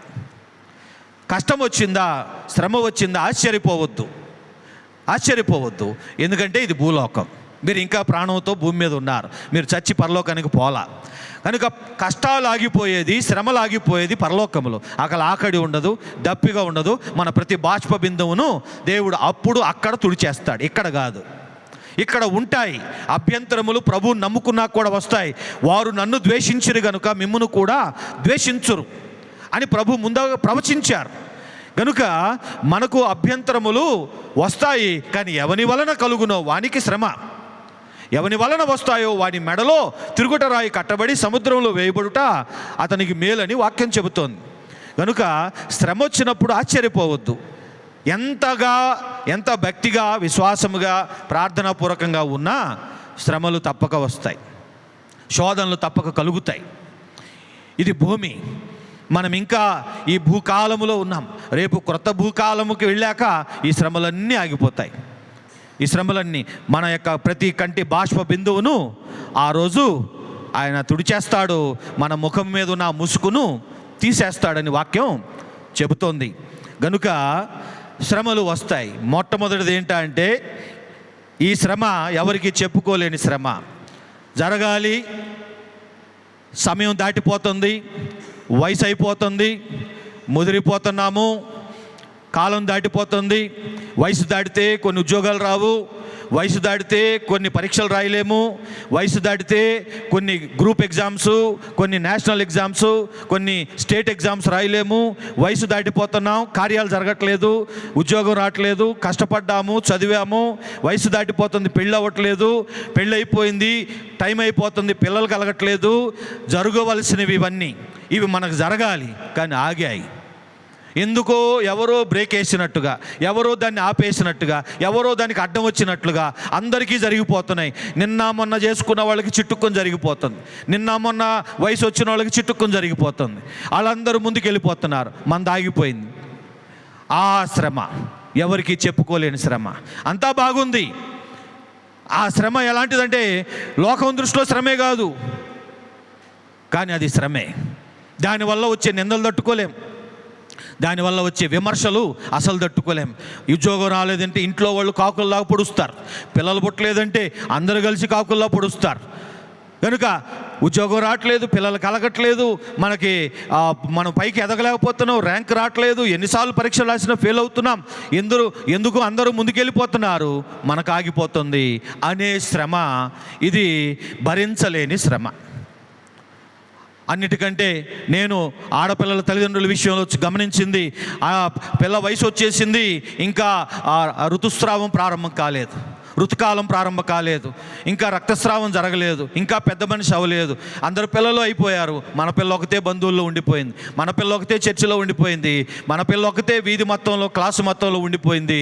ఇక ఆ పిల్లని వింతగా చూస్తారు, విమర్శిస్తారు, ఎగతాళి చేస్తారు కొందరు. కనుక అందరికీ జరిగేది నాకెందుకు జరగలేదు, అందరికీ సునాయాసంగా జరిగిపోతుంది, నాకెందుకు ఆగిపోయింది. ఇలాంటి శ్రమ బైబిల్లో ఎవరికి వచ్చింది? ఆదికాండం 25 అధ్యాయం 21, 22 వచనాలు.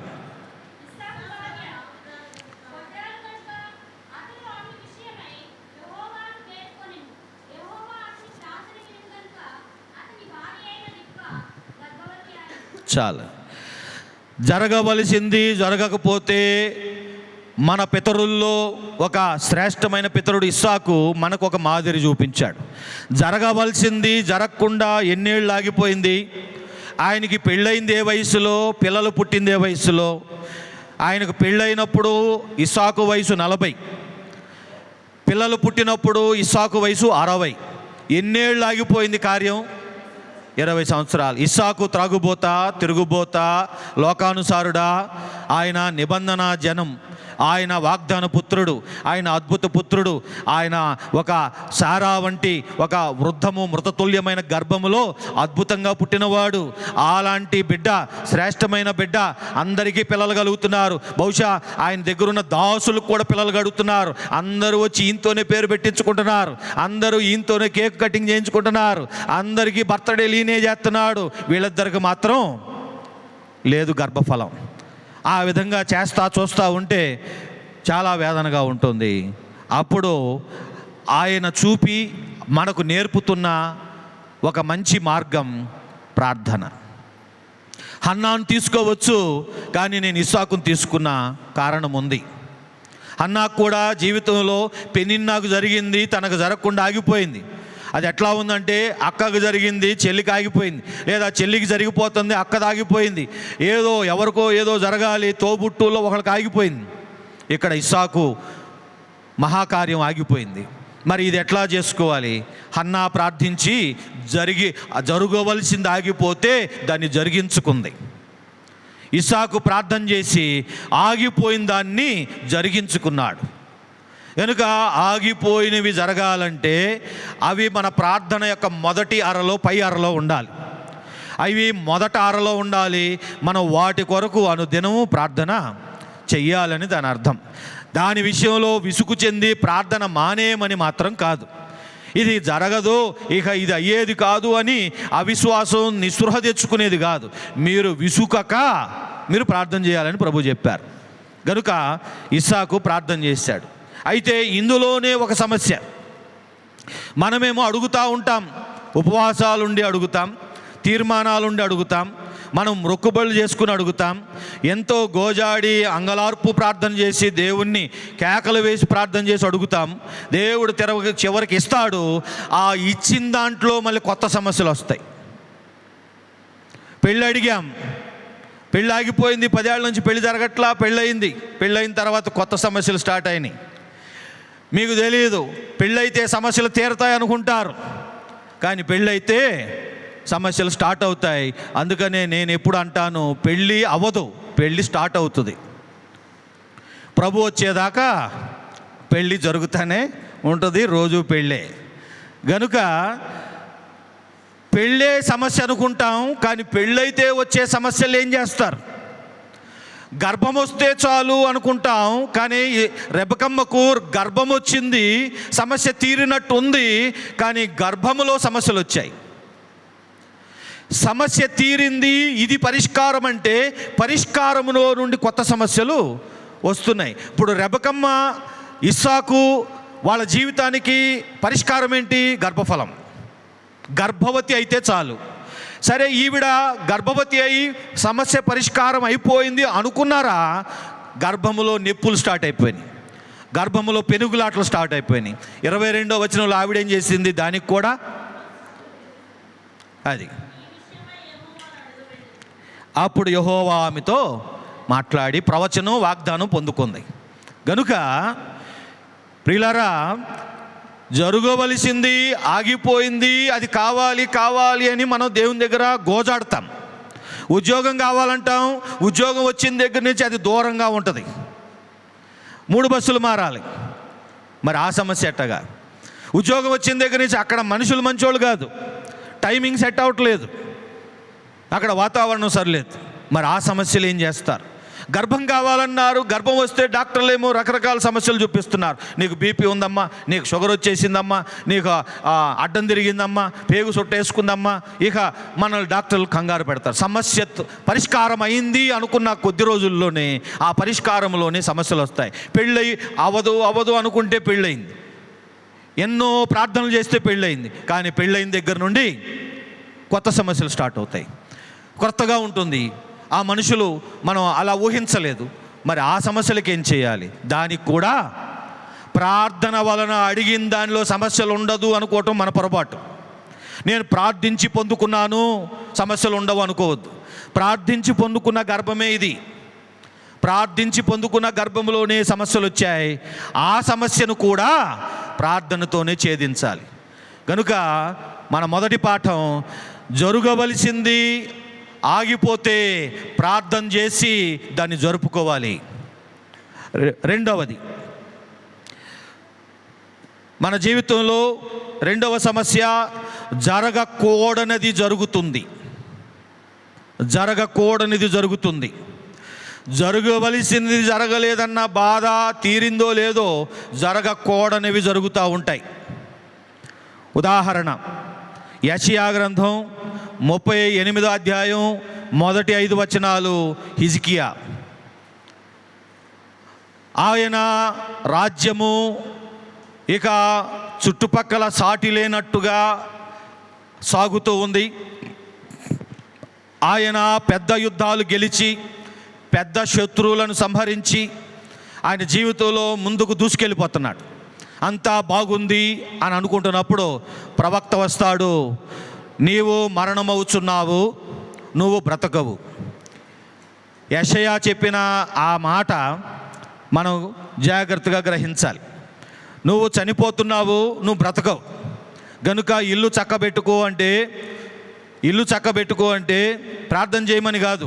ఇల్లు చక్కబెట్టుకో అంటే కొద్ది రోజుల్లో చనిపోతున్నావు, ఎవరెవరికి ఏమేమి చెప్పుకోవాలో, ఎవరెవరికి ఏమేమి సెటిల్మెంట్లు చేసుకోవాలో, ఎవరెవరికి ఏ జాగ్రత్తలు చెప్పాలో ఆ మూల భాషలో దానికి ఉన్న అర్థము, నీ ఇల్లు చక్కబెట్టుకో అంటే అందరిది అన్నిటినీ సెటిల్ చేసుకో అని యెషయా ప్రవక్త చెప్పి వెళ్ళిపోతున్నాడు.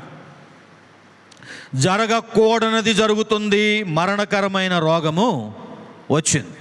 ఇది ఎవరు కోరుకోరు, ఎవరు రావాలని ఇష్టపడరు. మరణకరమైన రోగం మనల్ని దినముల మధ్యలో కొనిపోతుంది. మన ఆయుష్ లేకుండా హరిస్తుంది. మనకు పని ఎంతో మిగిలిపోయి ఉంటుంది. మంచి పీక్లో, మంచి టాప్లో ఉన్నప్పుడు, మంచి ఊపులో ఉన్నప్పుడు ఇటువంటి పరిస్థితులు కలుగుతూ ఉంటాయి. జరగకూడని జరుగుతూ ఉంటాయి. మనకు జరగవచ్చు, ఇంట్లో వాళ్ళకి జరగవచ్చు. జరగకూడని జరుగుతున్నప్పుడు యెషయా ఏం చేశాడు? వెంటనే గోడ తట్టు తిరిగి మనకు ఒక శ్రేష్టమైన మాదిరి వాక్య చరిత్రలో మనకు ఉంచిపోయాడు. జరగకూడనిది జరిగిందా? మతి చెల్లించి పిచ్చి ఎక్కి మూర్ఖంగా ప్రవర్తించడం మన నైజం కాదు. జరగకూడనిది జరిగిందా? అపస్మారక స్థితిలోకి వెళ్ళిపోయి స్పృహ కోల్పోయి పడిపోవటం కాదు. జరగకూడని జరిగిందా? మనం దుఃఖములోనికి, వేదనలోనికి వెళ్ళిపోయి మాటబడిపోయి మనము అవిశ్వాసంలోకి వెళ్ళిపోవటం కాదు మన ప్రవర్తన.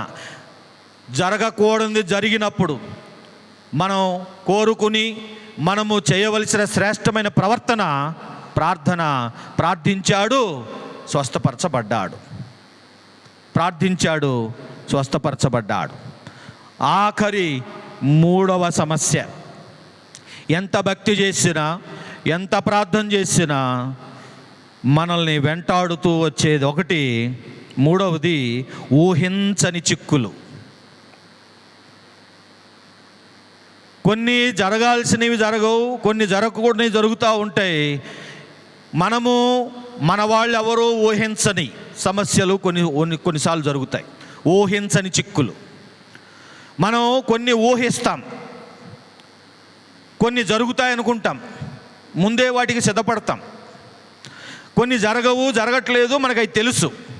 కొన్ని మన అసలు ఇమాజినేషన్లో ఉండవు.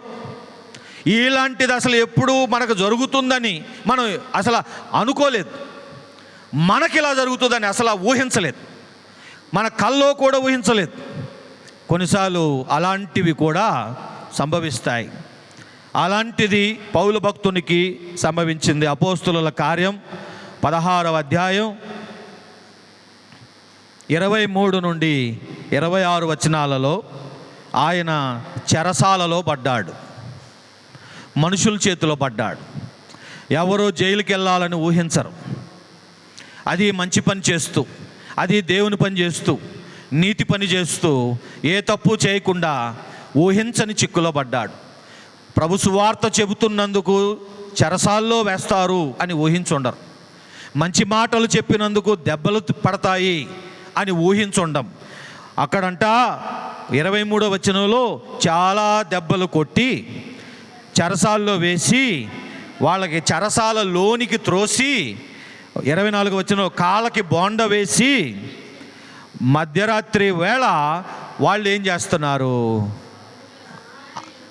అది చేతులకి కాళ్ళకి బేడీలు ఉండి చెరసాల్లో ఉండి చీకట్లో ఉండి ఊహించని చిక్కులో ఉండి ఏడుస్తూ దుఃఖముతో చీ చీ అనుకుంటా వాళ్ళ యొక్క కర్మని తిట్టుకుంటూ, వాళ్ళ యొక్క అదృష్టాన్ని తిట్టుకుంటూ, వాళ్ళ యొక్క జీవితాన్ని తిట్టుకుంటూ మనకేంటి కర్మ అని అనుకోకుండా ప్రార్థన చేశారు. మామూలుగా మనలాంటి వారు, నాలాంటి వారు అయితే బహుశా మనకేంటి కర్మ, ఏ జన్మలో ఏ పాపం చేశాము, నాకెందుకు ఇలా జరగాలి, ఎందుకు ఇలా జరగాలి, నాకెందుకు ఇలా జరుగుతుంది, నన్నే ఎప్పుడు ఎందుకు కొడుతున్నారు, అసలు నన్ను ఎందుకు కొట్టారు, నా మీద ఎందుకు చెయ్యెత్తారు అని కుమిలిపోతూ వేదనలో పడితే పక్కనున్న శీల ఊరుకొండయ్య గారు ఏడవకొండయ్య గారు అని అనాలి. మామూలుగా అయితే అలా ఉంటుంది లెక్క. లేదు, ఇద్దరు కలిసి పాట పాడి దేవుని ప్రార్థించి దేవుని కొరకు ఎదురు చూస్తున్నారు. కనుక చెరలోనూ ప్రార్థించాలి, రోగములోనూ ప్రార్థించాలి, లేమిలోనూ ప్రార్థించాలి.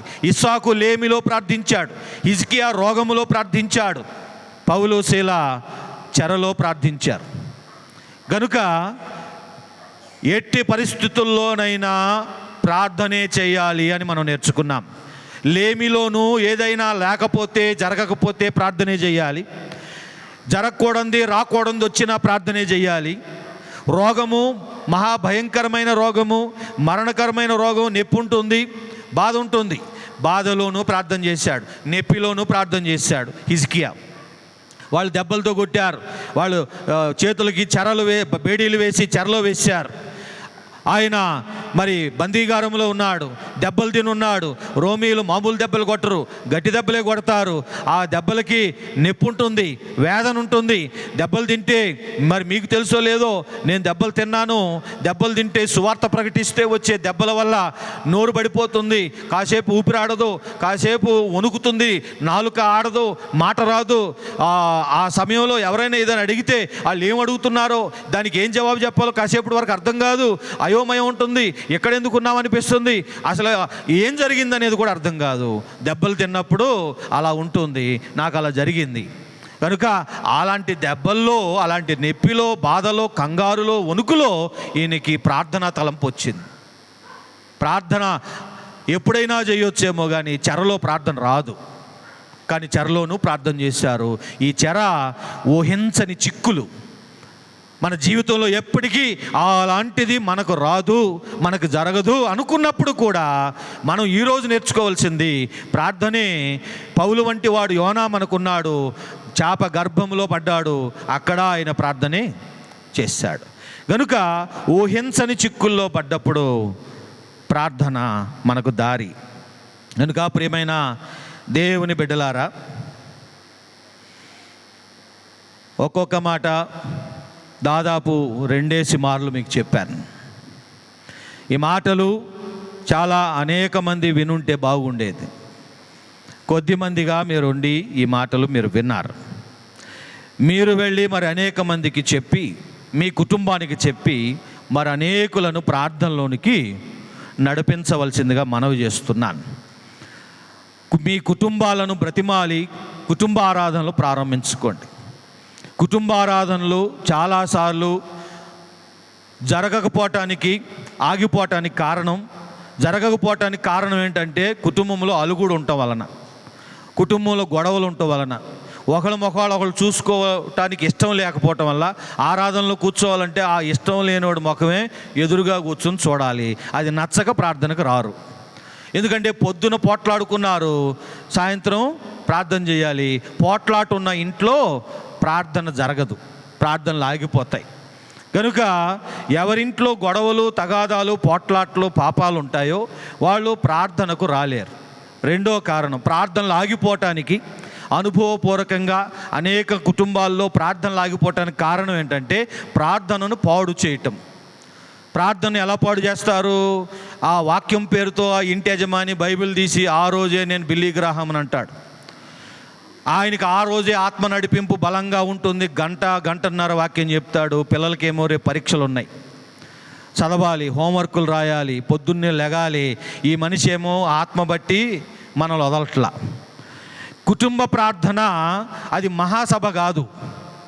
కుటుంబ ఆరాధనలో పెద్ద గంటల ప్రసంగాలు చేసే సమయం అది కాదు. మనం చాలాసార్లు ఇంటి యజమానులు పిల్లల్ని, కుటుంబాన్ని, భార్యని హింసిస్తారు. ఇది కొత్త రకం హింస. వాక్యంతో హింసించడం, బైబిల్తో హింసించడం. ప్రార్థన ఎత్తుకున్న అప్పుడే పరిశుద్ధాత్మ పట్టి ఇక గంటలు ప్రార్థన ఆగకుండా చేస్తారు. అన్నీ చల్లబడిపోతున్నాయి, రేపు బోళ్ళు పనులు ఉన్నాయి, పిల్లలు అలసిపోయి నిద్రపోయి కొన్నిసార్లు పిల్లలు అక్కడే పడిపోతారు. ఆ పనుకున్న వాళ్ళు తీసుకెళ్ళి వేస్తారు. ఈ ఎట్ట చేసి ఈ ఎట్టగొట్ట చెప్పి ఈరోజు వద్దులేండి, ఈ బాధ పడలేక ఇక ఎవరిదాళ్ళు చేసుకుందాం, నీతో మాత్రం వద్దని చెప్పి ప్రార్థనలు పాడు చేసుకున్న కుటుంబాలు చాలా ఉన్నాయి. ప్రార్థన అంటే ఏం చేయాలి? కుటుంబారాధనలో 5 నిమిషాల కంటే ఎక్కువ, 2 నిమిషాల కంటే ఎక్కువ వాక్యం చెప్పకూడదు. ఒక వాక్యం, ఒక కీర్తన చదవాలి. దాని మీద దేవుడు ఈరోజు మనలను తనను ఆశ్రయించమని చెప్పుచున్నాడు. ఆమేన్. ప్రార్థన చేసుకుందాం. ఒక్క లైన్లో ప్రసంగం చేయొచ్చు, దాన్ని సాగదీయాల్సిన అవసరం లేదు. దేవుని నమ్మిన వారికి దేవునలట. ఆమేన్. అలా కుటుంబారాధన షార్ట్ అండ్ స్వీట్గా ఉండాలి. Minimum 20 minutes, maximum 25 to 30 minutes. 30 minutes దాటిందంటే అది హింసే, అది శ్రమే. కుటుంబారాధన 30 నిమిషాల కంటే ఎక్కువ దాటకూడదు. ఎందుకంటే ఉద్యోగస్తులు, చదవర్లు రేపు పొద్దున్నే కాలేజీలకు వెళ్ళాలి, 5 గంటలకు లేచి క్యారేజీలు కట్టుకుని డ్యూటీలకు పరిగెత్తాలి, బస్సులెక్కి వెళ్ళాలి. మీరు గంటలు పెడితే వాళ్ళ పనులు ఆగిపోతాయి, వాళ్ళ నిద్రలు దెబ్బతింటాయి, వాళ్ళ రిథం మొత్తం దెబ్బతింటుంది. అందుకని భక్తి అతిగా చేసినా కూడా చేయబుద్దేదు. అందుకని ఇంటి యజమానురాలు మాట్లాడుకుని టైం పెట్టుకుని 7 to 7:30, డిన్నర్కు ముందు లేదా డిన్నర్ తర్వాత 6 to 6:30 లేదా 6:30 to 7 అనే ఐడియల్ టైం. ఎందుకంటే మీరు 7:30 దాటిన దగ్గర నుంచి పిల్లలకు నిద్రలు పట్టే సమయం. ఇక మంచి పిల్లలైతే 8 గంటలకే నిద్రపోతారు, చెడ్డోళ్ళే 11 వరకు తిరుగుతూ ఉంటారు. సో 8కే నిద్రలు వస్తాయి కనుక ప్రార్థన భోజన కార్యక్రమాలు 8కి ముందే ముగించుకోవటం మంచిది. అలాగా చేయటం వలన మీ సంఘాల్లో, మీ కుటుంబాల్లో ప్రార్థనలు బలపడతాయి. దీనివల్ల మీ కుటుంబాల్లో ఇక మీదట మీరు కార్యాలు చూస్తారు. ప్రార్థన ఉంటే కార్యాలు జరగాలి కనుక దేవుడు మీ జీవితంలో కార్యములు జరిగించునుగాక. మహాపరిశుద్ధుడు అయిన మా ప్రియ పరలోకపు తండ్రి, చెప్పబడిన ప్రతి మాటను ముద్రించి పవిత్రపరచి ప్రతి ఒక్కరిని ప్రార్థనా పరులుగా మార్చండి. ప్రార్థనాహీనులైన వారిని ప్రార్థనావంతులుగా చేసి నీ రాకడ వరకు, తుది శ్వాస వరకు, యుగాంతము వరకు, ఎత్తబడు వరకు అనుదినము అనుక్షణము ప్రార్థనా మనసుతో, ప్రార్థనా హృదయముతో, ప్రార్థనా నోరు నాలుకతో ప్రతి ఒక్కరిని ప్రతిష్ఠించి అభిషేకించమని నజరేయుడైన యేసు నామములో ప్రార్థించి వేడుకొనుచున్నాను మా తండ్రి. ఆమేన్. అందరికీ వందనాలండి.